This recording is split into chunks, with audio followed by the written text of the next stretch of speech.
Exercise ఎక్కువ చేసినందువల్ల గొంతు పోయింది. ఎక్సర్సైజా? గొంతా? ఇదేదో తేడాగా ఉందే. అల్లుడు, ఏంటత్త?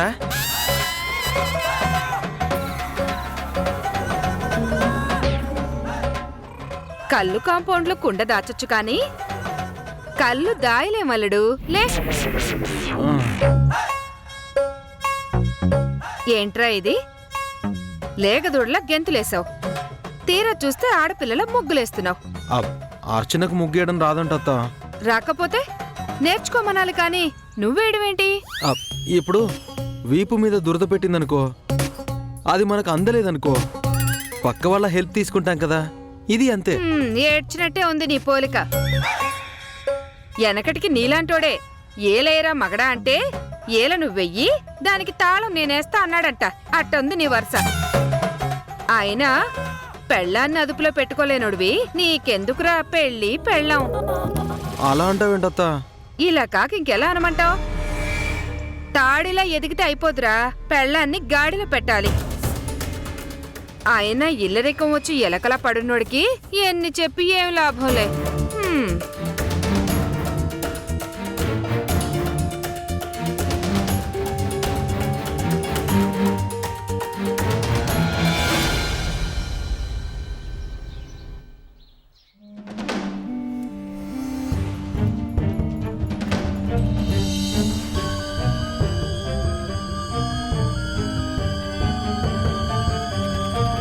చిత్రా, కాఫీ.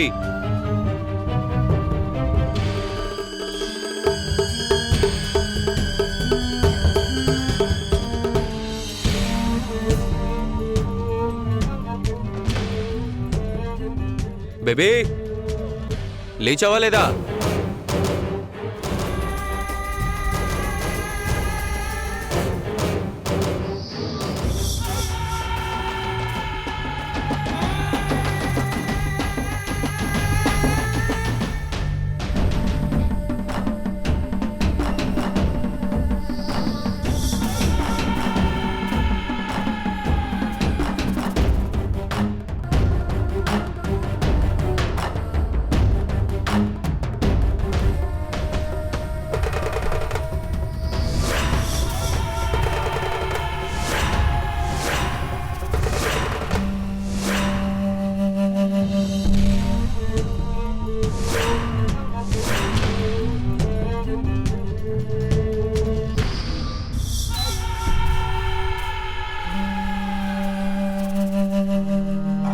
ఏంటి బేబీ?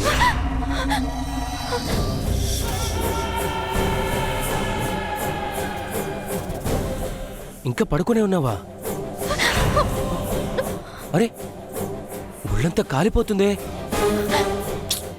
అందుకే బయట ఎక్కడ తిరగద్దు అంటాను. చూడు, నా మాట లెక్క చేయకుండా వెళ్ళావు. జ్వరాన్ని తెచ్చుకున్నావు. పద, హాస్పిటల్కి వెళ్దాం. వద్దండి వద్దండి, పర్వాలేదు. పర్లేదా? Are you sure? సరే అయితే నేను ఆఫీస్కి వెళ్ళొస్తా. నువ్వు త్వరగా రెడీ అవ్వు. అర్థమైందా? ఎందుకైనా మంచిదే, టిఫిన్ చేసి టాబ్లెట్స్ వేసుకో. అసలే రోజులు బాలేవు. Bye baby.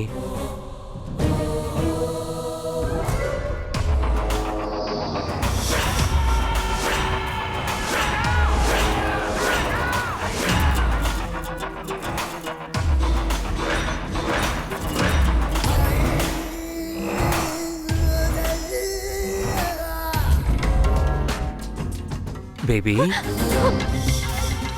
నేను బయటికి వెళ్ళిపోగానే మళ్ళీ పారిపోవడాలు, ఆత్మహత్యా ప్రయత్నాలు చేయడం లాంటి పిచ్చి పనులేవి చేయవు కదా? వీడు ఇలాగే అంటాడు. మన పనులు మనం చేసుకుందామని ధైర్యం చేసావనుకో, బాధపడేది నువ్వు మాత్రమే కాదు, నీ కుటుంబం కూడా.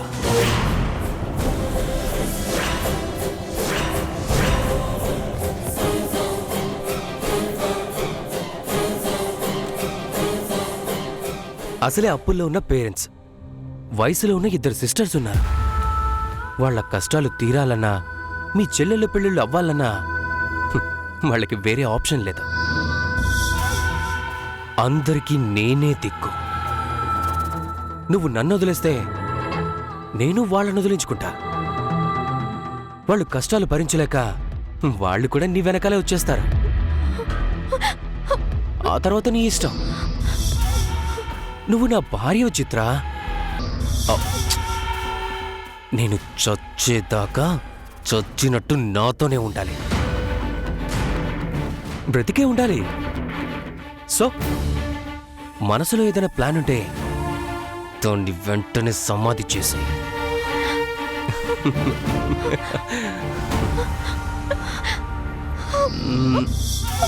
అరే పర్వాలేదు బేబీ. Bye baby, bye.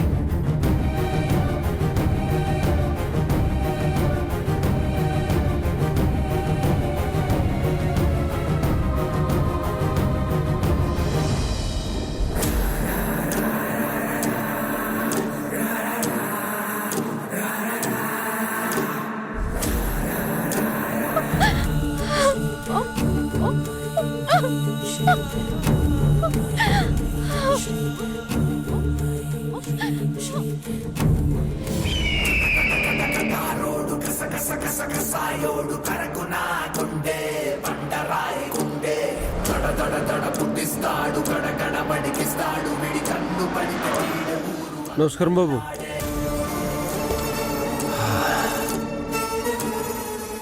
నీకోసం వస్తున్నా. దేనికి సార్? టిఫిన్ చేసావా? చేశాను సార్. మరి లంచ్? తెచ్చుకున్నాను సార్. అన్నీ కరెక్ట్గా చేస్తున్నావు. మరి నిన్న అమ్మగారు తప్పించుకొని బయటికెళ్ళారు, అప్పుడేం చేస్తున్నావు? ఫోన్లో బొమ్మలు చూస్తున్నావా? సార్ అది సార్. నిన్ను ఇక్కడ పనిలో పెట్టింది కారు రాగానే గేట్ తీయడానికి కాదు, అమ్మగారు అడుగు బయట పెట్టకుండా చూసుకోవడానికి. ఆ పని వదిలేసి వెధవ కార్యక్రమాలు పెట్టుకున్నావనుకో, కాళ్ళు నరికి చేతిలో పెడతాను. అర్థమైందా? అర్థమైంది సార్. గుడ్.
ఏమైందే?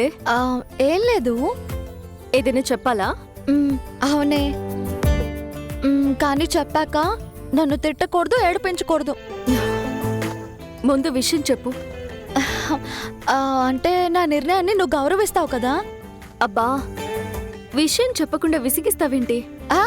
చెప్తా. అంటే మన మహర్షి ఉన్నాడు కదా ఇక్కడెక్కడున్నాడు? అబ్బా, డైవర్ట్ చేయకే. సరే చెప్పు. మహర్షి నాకు ప్రపోజ్ చేశాడు.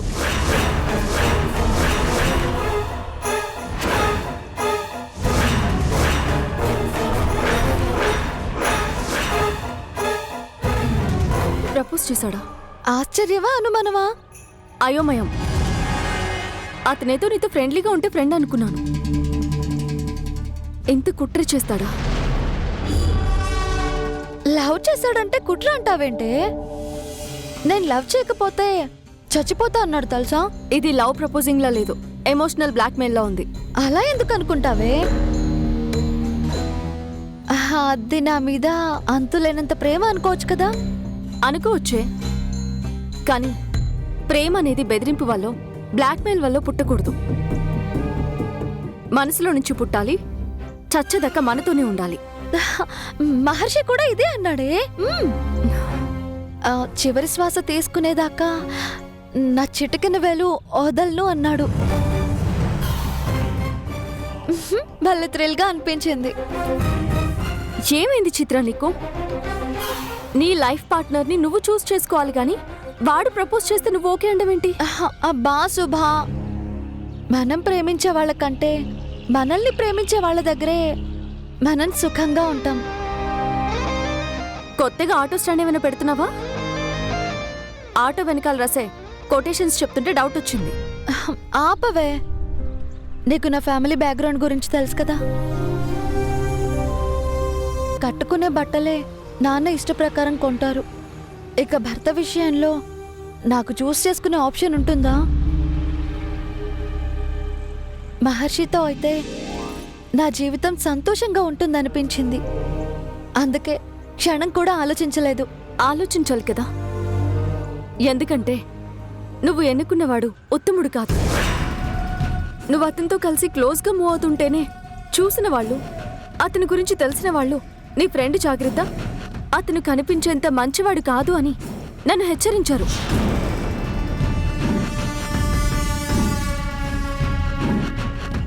ఇప్పుడు నువ్వేకంగా అతని ప్రపోజల్కి ఎస్ అని చెప్పేశావు. శుభా, దూరం నుంచి చూస్తే ఆకాశం కూడా భూమిని తాకినట్టే ఉంటుంది. అంత మాత్రాన ఆ రెండు కలుస్తాయా?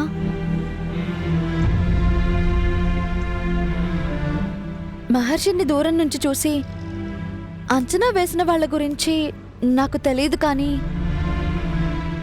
దగ్గరగా చూసిన నేను చెప్తున్నా, హీజ్ అ జెమ్. చాలా మంచివాడు. అది కాదు చిత్ర, నేను ఇంకేం చెప్పకు.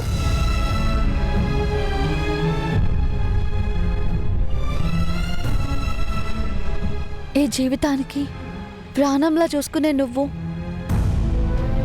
ప్రాణం కంటే ఎక్కువగా ప్రేమించే మహర్షి, మీ ఇద్దరు ఉంటే చాలు, నాకింకేం అక్కర్లేదు.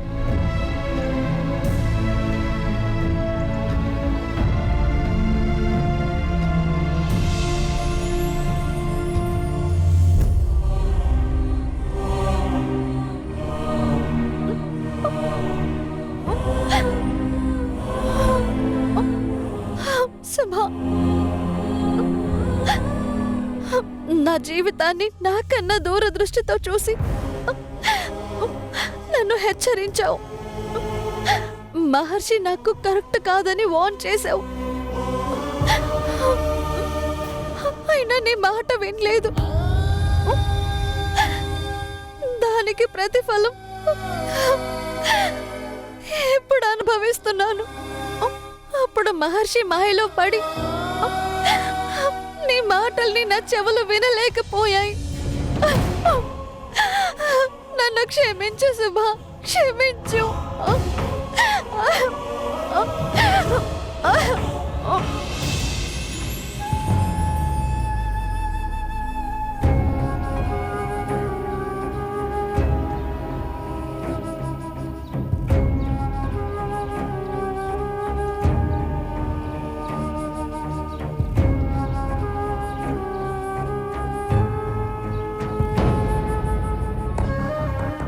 సుభద్ర, సుభద్ర.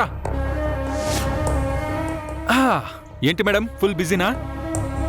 అలాంటిదేం లేదు, నేనే నిన్ను పిలుద్దాం అనుకున్నాను. వాట్? నువ్వు నన్ను పిలుద్దాం అనుకున్నావా? దేనికి దేనికి దేనికి? ఎందుకంత ఎక్సైట్ అవుతున్నావు? చెప్తానుగా. నీకేం తెలుసమ్మా నా బాధ? నీ పిలుపు వీరబ్రహ్మం పలుకు లాంటిది. అస్తమాను దొరుకుతుందా వినే భాగ్యం? ఏంటో త్వరగా చెప్పు. నేను మళ్ళీ ప్రాక్టీస్ రీస్టార్ట్ చేద్దాం అనుకుంటున్నాను. అసలు మొదలు పెట్టింది ఎప్పుడు? ఏంటి? ఏం లేదు. ఏ ప్రాక్టీస్ గురించి అంటున్నావు? మెడికల్ ప్రాక్టీస్ గురించి. ఓ అదా? నువ్వేమనుకున్నావు? ఎన్నెన్నో అనుకుంటాం, అన్నీ అవుతాయా ఏంటి? అసలేమైంది నీకు? ఏం కాలేదు. ఇప్పుడేంటి, ప్రాక్టీస్ మొదలు పెడతా అంటావు అంతేగా? అంతే దేవ్. అంటే ఒప్పుకున్నట్టేగా? ఏంటో ఒప్పుకునేది? ఇన్ని రోజులు ప్రాబ్లమ్స్ ఉన్నాయని దూరం పెట్టావు. ఇప్పుడు ప్రాక్టీస్ అని చెప్పి దూరం పెడదాం అనుకుంటున్నావా? అదేం కుదరదు. ఇక మీదట నాకు నువ్వు నీకు నేను అన్నట్టు హ్యాపీగా డ్యూయెట్లు పాడుకుంటూ మాంటేజ్ సాంగ్స్ ఆడుకుంటూ సరదాగా ఎంజాయ్ చేద్దాం. అది కాదు దేవ్, ఇంతకాలం ఫ్యామిలీ ప్రాబ్లమ్స్లో పడి నా ప్రొఫెషన్ని నెగ్లెక్ట్ చేశాను. ఇప్పుడు ఏ ప్రాబ్లమ్స్ లేవు కదా అని రిలాక్స్డ్గా ఇంట్లో ఉండడం నా వల్ల కాదు. పైగా 24 గంటలు నా మొహమే చూస్తూ ఉంటే ఓ వారం తిరిగాక నీకే బోర్ కొడుతుంది. ఏం మాట్లాడుతున్నావు సుభద్ర? బోర్కుట్టే ఫేస్ అనేది వారం రోజులు కాదు 100 ఏళ్లు చూస్తూ ఉన్నా తనివి తీరని అందం నీది. బిస్కెటా? కాదు, ఫ్యాక్ట్. నీ గ్లామర్ గురించి నీకు తెలియట్లేదు. నీ అందాన్ని పొగడాలంటే పదాలు సరిపోవు, నీ ప్రేమ పొందాలంటే యుగాలు సరిపోవు. కానీ నేను పడాలంటే ఈ మాటలన్నీ సరిపోవు. ఇవి సరిపోవా? మన దగ్గర ఇలాంటివి బోల్డ్ ఉన్నాయి. విసరమంటావా? ఏం అక్కర్లేదులే కానీ నన్ను ప్రాక్టీస్కి వెళ్ళనివ్వు. ప్లీజ్ సుభద్ర, అదొక్కటి తప్ప ఇంకేదైనా అడుగు. ఇప్పుడు నువ్వు ప్రాక్టీస్ అంటూ హాస్పిటల్కి వెళ్ళడం స్టార్ట్ చేస్తే అసలు నువ్వు నాకు టైమే కేటాయించవు. 24 గంటలు పేషెంట్లు అంటూ వెళ్ళాలి. నువ్వు అన్నది నిజమే, కానీ నీ భయానికి నా దగ్గర ఒక మెడిసిన్ ఉంది. ఏంటది? ఇప్పుడు నేను హాస్పిటల్కి వెళ్ళడం స్టార్ట్ చేసిన వారంలో ఒక 2 డేస్ అంటే సాటర్డే సండే పూర్తిగా నీకే కేటాయిస్తే ఆ 2 రోజులు నువ్వు చెప్పినట్టు వింటానంటే అప్పుడైతే నాకు ఎలాంటి అబ్జెక్షన్ లేదు. విచ్చలవిడిగా ప్రాక్టీస్ చేసుకో. కావాలంటే డైలీ నేనే నిన్ను డ్రాప్ చేస్తాను. అవును, ఇప్పుడు ప్రాక్టీస్ అంటే నువ్వు పర్వతపురం వెళ్ళాలా? వెళ్ళాలంటే చెప్పు, ఇద్దరం కలిసి వెళ్దాం. పర్వతపురం కాదు, ఇక్కడే ఏదైనా మంచి హాస్పిటల్లో జాయిన్ అవుతాను. చచ్చ నువ్వొక్కరి హాస్పిటల్లో పనిచేయడం ఏంటి? నేనే ఒక హాస్పిటల్ కట్టిస్తా. ఇక్కడ ఉన్న హాస్పిటల్స్ చాలు దేవ్, కొత్తవేం అవసరం లేదు. సరే, నీ ఇష్టం. దేవ్, ఏంటి సుభద్ర?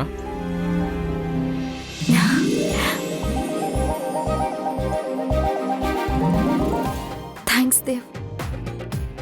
మనలో మనకి థ్యాంక్స్లేంటి?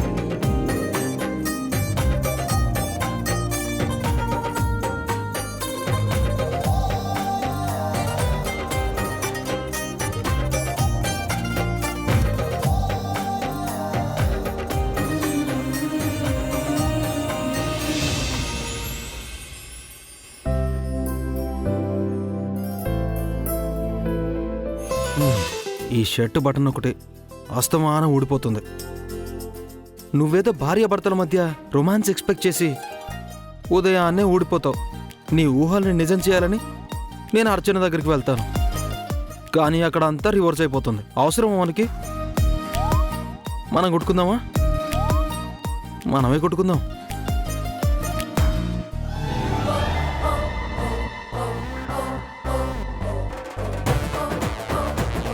అమ్మో, అత్త ఎదురొచ్చిందంటే ఎదురు పడితే ఏదో ఒకటి అంటుంది. ఏం చేద్దాం? అర్చన, ఏంటి? షర్ట్ బటన్ ఊడిపోయింది. అయితే ఏం లేదు, కాస్త సూది దారం ఇస్తే కుట్టుకుంటాను. ఇదిగో. ఆహా, స్నానానికి నీళ్లు పెట్టుకుంటూ ఫోన్ అక్కడే మర్చిపోయాను. నువ్వు ఈ షర్టు సూది దారం గదిలో పెట్టు, నేనే వచ్చి కుట్టుకుంటా. సరే.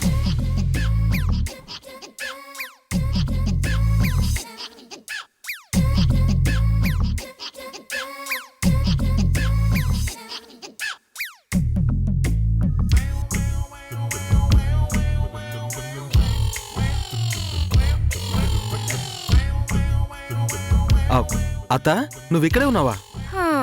అస్సలు చూసుకోలేదు తెలుసా. ఇప్పుడే వచ్చాను కానీ ఏంటి నీ పెళ్ళంతో ఏదో చెప్తున్నావు? ఓహో, అంతా చూసేసావా? ఇవన్నీ మా మధ్య వెరీ కామన్ అత్త. రోజు షర్ట్ బటన్ ఊడిపోవడం, దాన్ని అర్చన ప్రేమగా కుట్టడం, ఇది రొమాన్స్ లో భాగమే. మరి లోపలికి వెళ్ళిందేంటి? ఆ, అంటే రొమాన్స్ అందరి ముందు చేస్తే బాగోదు కదా. ఆ, ఇప్పుడే వస్తాను. అర్చన వెయిట్ చేస్తుంటుంది. ఓకే. హ్మ్. హ్మ్.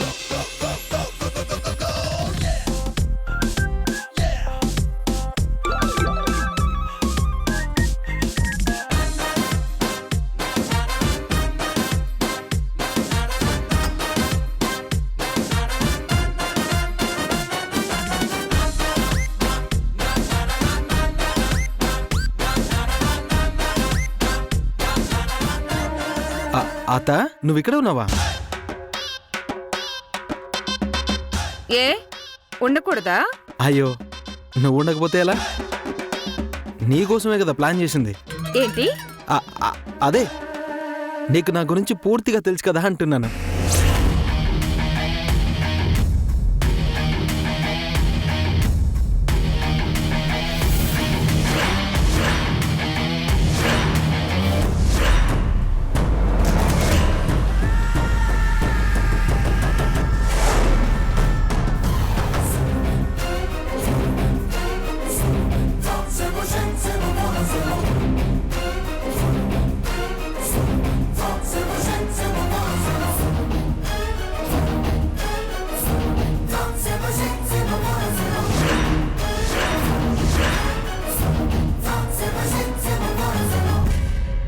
ఎవరండి? ఎవరు కావాలి? హరి కావాలి.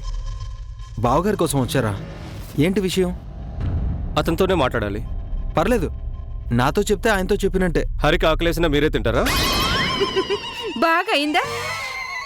చెప్పిన పని చేయకుండా అధిక ప్రసంగం చేస్తే ఇలాగే ఉంటుంది. ఒక్క నిమిషం చెప్తాను. అన్నా, ఎరువులో తెప్పించాలన్నా. అవి కూడా నాతో చెప్పాలా సింహ? రేపు తెప్పించే. అలాగే అన్న. బావగారు, ఉమ్. మీకోసం ఎవరో వచ్చారు. నా కోసమా? ఆ, ఎవరబ్బా? సింహ పద.